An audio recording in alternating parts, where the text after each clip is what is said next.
Benemérita Universidad Autónoma de Puebla, Facultad de Administración. Licenciatura en Administración de Empresas. Modalidad semiescolarizada. Asignatura Investigación de Mercados. Maestro Álvaro César Salas Ocampo. Actividad 3. Métodos cualitativos de la investigación de mercados. Alumnos Jaime Carranza Muñoz, Montserrat Geraldine García Flores, Grisel Solís Carrillo, David Villanueva Palacios. El método cualitativo, a diferencia de otros métodos que se enfocan más en números o estadísticas como el cuantitativo, este lo hace o se centra más en las personas, en sus experiencias, en cómo se sienten, piensan y viven ciertas situaciones. Es decir, no busca contar cuántas veces pasa algo, sino entender qué significa para las personas a quienes se les está haciendo una entrevista. Una de las cosas más importantes de este tipo de investigación es que es flexible, es decir, que conforme va el plan de trabajo puede ir cambiando a medida que avanza, porque muchas veces cuando uno empieza a hablar con la gente, surgen temas o ideas que no estaban previstas y estas pueden tomar otro giro y ser muy valiosas. Otra característica que tiene es que busca profundizar, no generalizar. Por eso se trabaja con cantidades de personas pequeñas, no grandes, y por lo tanto puede ser que aporten mucho a lo que cuentan o comparten. En este enfoque también el investigador o investigadora no se queda al margen mirando desde lejos. Al contrario, se involucra, escucha, puede conversar, interpretar. Es decir, hay una conexión directa con quienes participan y eso hace que el resultado sea más rico y más humano. Al momento de clasificar la investigación cualitativa, lo podemos hacer según la profundidad del análisis. Aquí existen dos grandes tipos, que son los estudios descriptivos y los estudios interpretativos. En el estudio descriptivo, no trata de interpretar o explicar demasiado. Lo que hace es describir lo que ocurre, cómo se comporta la gente, cómo piensa, qué dice, de qué manera lo hace. Es un estudio como más cercano a contar una historia fiel de lo que observa. Dentro de estos estudios descriptivos tenemos el diseño demográfico. Aquí se enfoca en estudiar culturas o grupos sociales, pero desde dentro. El investigador se mete en un entorno, observa, convive y registra cómo se comporta la gente, qué dice, cómo lo vive, cómo lo piensa. Es usado en antropología, en las ciencias sociales, por ejemplo. Luego tenemos el diseño fenomenológico. Aquí trata de entender cómo las personas experimentan un fenómeno específico. No trata de ver qué pasa, sino cómo lo sienten o cómo lo viven. Es ideal o se podría utilizar más como en el tema de enfermedades, duelo o hasta inclusive en un embarazo. Y luego tenemos el diseño biográfico narrativo. Este se centra en la historia de vida de una persona o grupo, pero aquí el relato principal es el eje, ¿no? Aquí el investigador recoge todas las experiencias de lo que le van contando, en primera persona, por supuesto, y lo toma como una biografía contada en voz propia.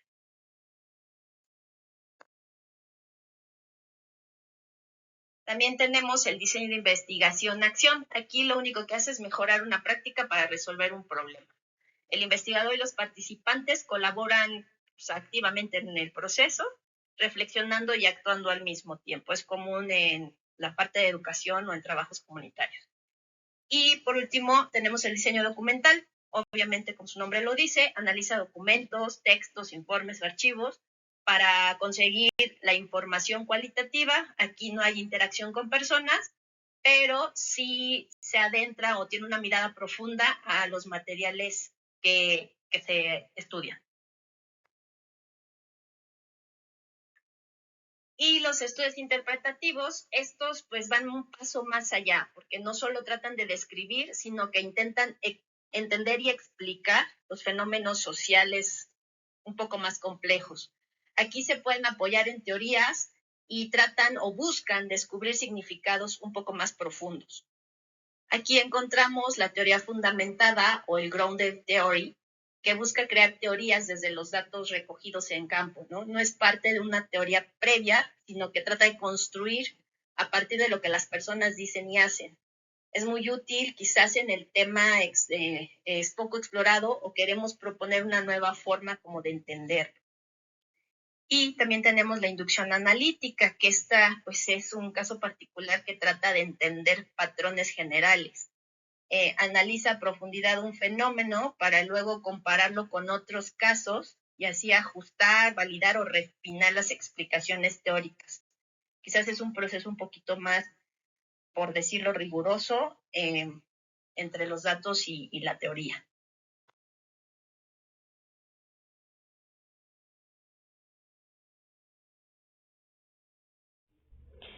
Mi nombre es Montserrat Geraldine García Flores y les hablaré sobre las técnicas cualitativas de investigación de mercados.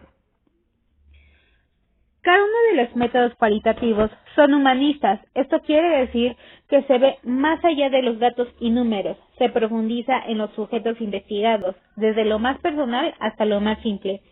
Esto ayuda a que el tema tenga mucho más profundidad.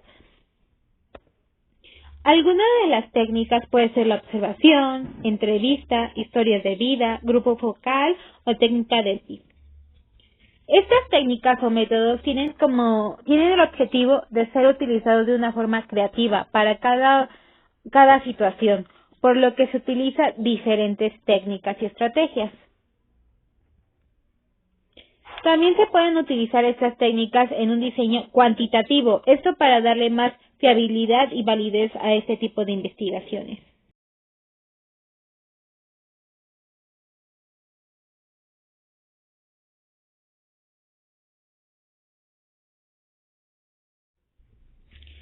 La entrevista a profundidad.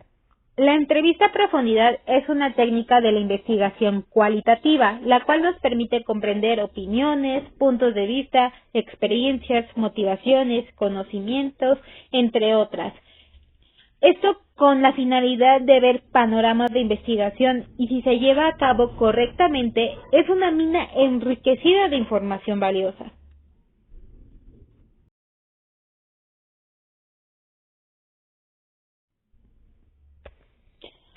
Se llega a utilizar en investigaciones donde el objetivo es claro y definido, se conoce el tema detalladamente y se tienen algunas limitaciones con el tiempo. Esto no quiere decir que la entrevista profunda no requiera tiempo.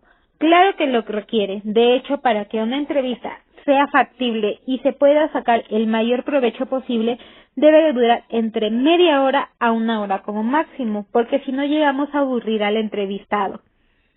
Pero también debemos de recalcar que no es tan extensa o no ocupa tanto tiempo como lo es la observación.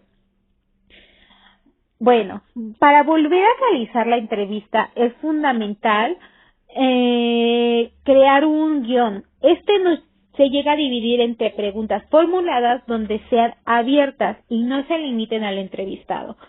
Esto quiere decir que no nos vamos a limitar a una pregunta como ¿cuántos años tienes? Y la respuesta sea tan cerrada que diga nada más N cantidad de años, sino debe de ser una pregunta más abierta, la cual el entrevistado nos dé la información requerida para nuestro objetivo o nuestra investigación. Para ello, debemos de conocer bien el tema central de la investigación, los objetivos o apartados de la investigación y las preguntas concretas sobre el tema. Algún ejemplo podría ser el siguiente, el cual queremos ver sobre un negocio. Y aquí nos lo divide entre la pregunta y qué buscamos hallar o qué queremos sobre la respuesta que nos dé el entrevistado. ¿Qué buscamos? Y por ejemplo cuéntame acerca de tu rol en la corredora. ¿Y qué buscamos? Entender su rol, cuánto tiempo lleva en este negocio, su segmento, su nicho, qué hace, para qué lo hace, por qué lo hace, cómo lo hace. Estos son preguntas de forma abierta, la cual nos va a permitir tener una información más detallada de todo lo que necesitamos saber sobre nuestro tema de investigación.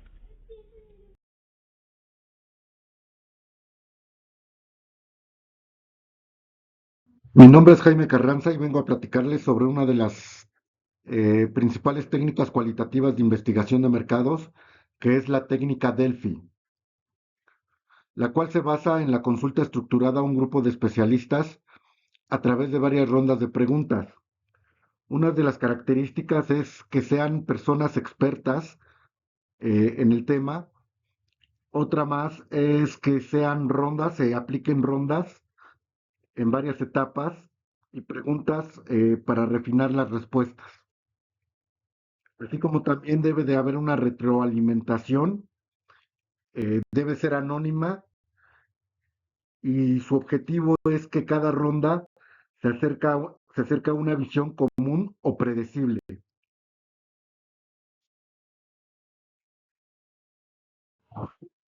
Otra técnica cualitativa es la técnica de dinámica de grupo o también conocida como focus group. En este caso se reúne a un conjunto de personas con el propósito de analizar sus percepciones, ideas y actitudes sobre un tema específico. La conversación es dirigida por un moderador, lo que permite obtener información profunda y útil para comprender mejor al mercado y generar propuestas innovadoras. Bueno, ahora vamos a hablar sobre la técnica de la observación. La técnica de la observación consiste en mirar personas, lugares o situaciones, pero no de manera casual, sino con un objetivo claro. La meta es obtener información útil que después sirva para una investigación o un trabajo. En otras palabras, no es solo ver, sino fijarse en lo que de verdad importa para sacar conclusiones.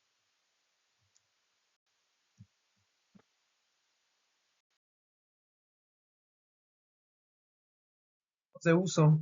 Unos ejemplos sencillos, podemos observar qué productos compra más la gente en un mercado, ver cómo funciona la competencia en sus negocios o incluso analizar si un lugar sería bueno para abrir un local.